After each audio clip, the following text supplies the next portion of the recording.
gone too far with that. I think I sold it well. Is that really his mustache? Really, dude. I'm serious. They got everything we need. Move on. Good Mythical Morning, Good Mythical Monday. Thanks for joining us. Even if it's not Monday, even if it's not the morning, it don't even matter. What matters is that you're there, we're here, and something magical has happened. It's the holidays, people. Have you made your Christmas list yet? Have you made your Christmas list? Make a list? That's so selfless of you, Brad.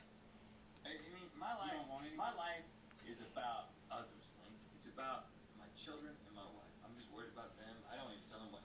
I don't need anything. I just need a warm place to sleep. That's it. Okay. Let's all hold you to that. Furbies are back. Okay. No. There's a Furby craze. It's making the biggest holiday shopping items. People lining up. What are you in this Those store for? Furbies because they get a buckload of money. What? A Furby? What? A Furby? You mean this thing from 13 years ago that had a mind of its own, covered in fur, and the eyes blinked, and it was kind of robotic, pretty creepy, and created all kinds of controversy? That thing's back? Yes, the Furby is back. And here's a little research that we did about Furbies, because there's a lot of myths going around about the Furbies. In fact, the myths that went around about the Furbies back when they were out the first time, everyone thought that Furbies could learn. In other words, they thought that you could speak to a Furby and the Furby would begin to understand English and the words that you Well, said. hold on. Now, that's the whole appeal of it, is that it does learn. It changes over time.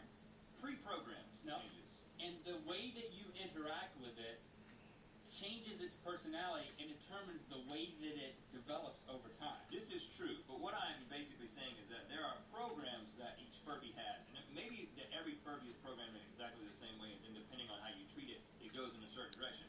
But what I'm saying, my friend, is that you cannot give the Furby anything new that it doesn't have when you buy it. You said, first of all, But it records your voice. It does not record your voice. It does not record your voice. That's a myth, Link. Now, I don't know about the new one, but I know for a fact that the old one does not record your voice. People thought that it did. That's what everybody said, though. It just responds to you. In fact, the first one that they made back in the mid-90s, Yeah. it only responded to the volume of voices. So it didn't. So it basically could sense that this person is talking to me loudly right now, and it would do something to respond to that. And then the one that came back in like 2005 had like a few pre-programmed things that it would say, a few things that you could ask it, kind of like, "How are you doing?" And it would recognize, "Oh, I need to say good," or whatever it would say. So I expect this new one, because it's got some differences, like the fact that it doesn't have the mechanical eyes anymore. It's got like LCD eyes or something. Which I don't like that, first of all.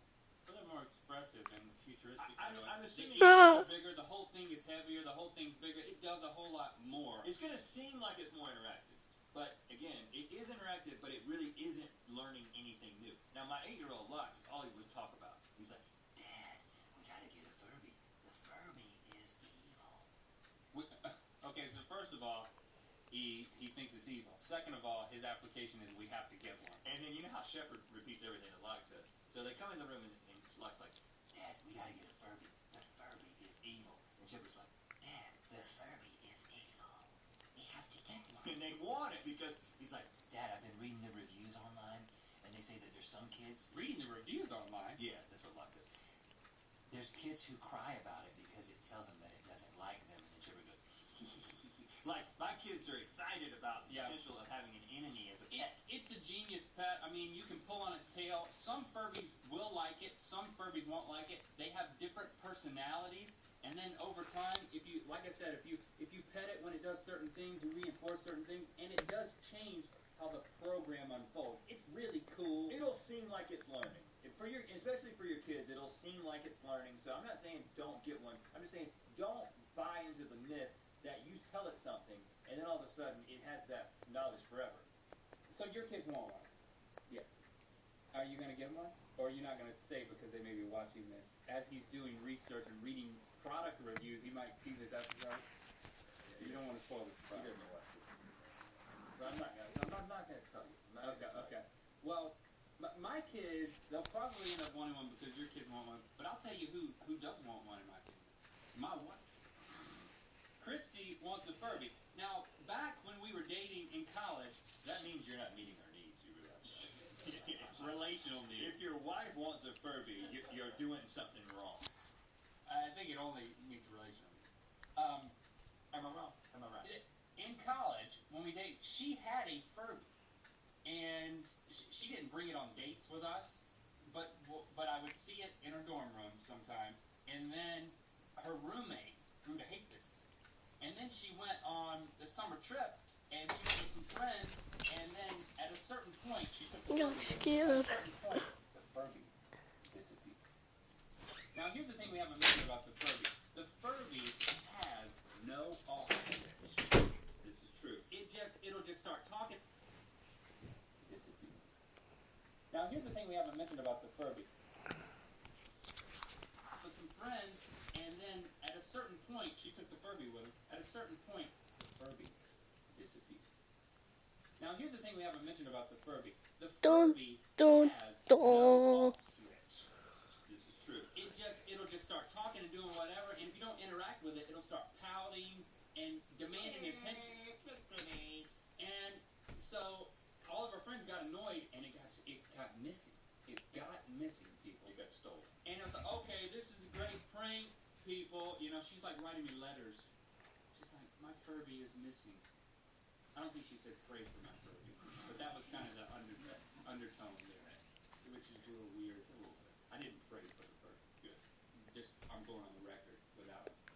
And then the next letter will be like, Furby is still missing.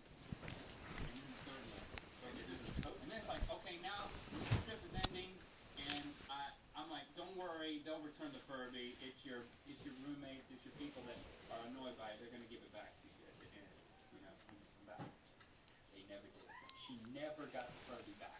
That's how annoying this thing was. But later she found out, I know the story because I've heard her tell it, later she found out that it was put in the ceiling. They put it in the ceiling of the room that they were staying in. Oh, really? Yeah, they put the Furby in the ceiling, but then, They never they told her. forgot. It's there. It's still there going, oh my baby. If you put it in a, if you put a Furby in a drawer Anthony, and close the do drawer, you until want the a dark, Furby? it will eventually get closed. I do. It will feel really guilty, but that's the way. See, you're not killing it. You're just putting it in the ceiling. But the whole marketing for it is, is working if my wife wants one. You know, if the kids want it and the adults want it, and the adults with kids want it for their kids. It's that whole retro thing. But my point is, if you're going to bring back Furby, you need to go all the way, toy manufacturers. I want to see Teddy Ruxpin. Nah. Change it. Ah.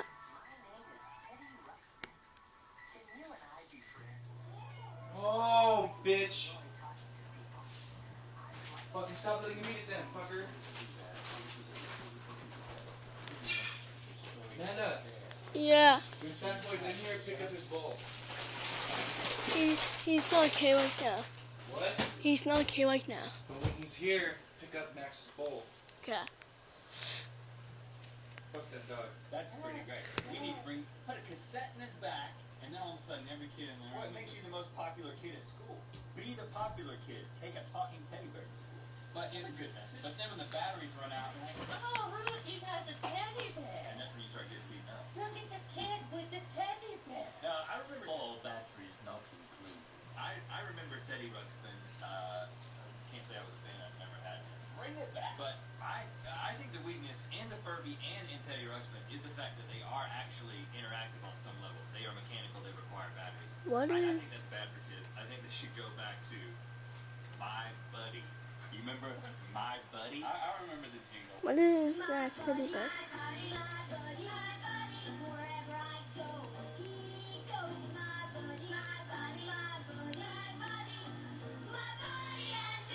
No. My Buddy. Now, see, the thing I like about this is that this thing has no imagination.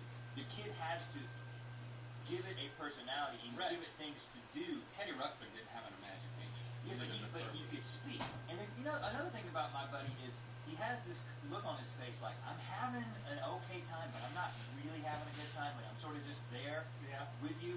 And I think this sets the kid's expectations in a realistic place.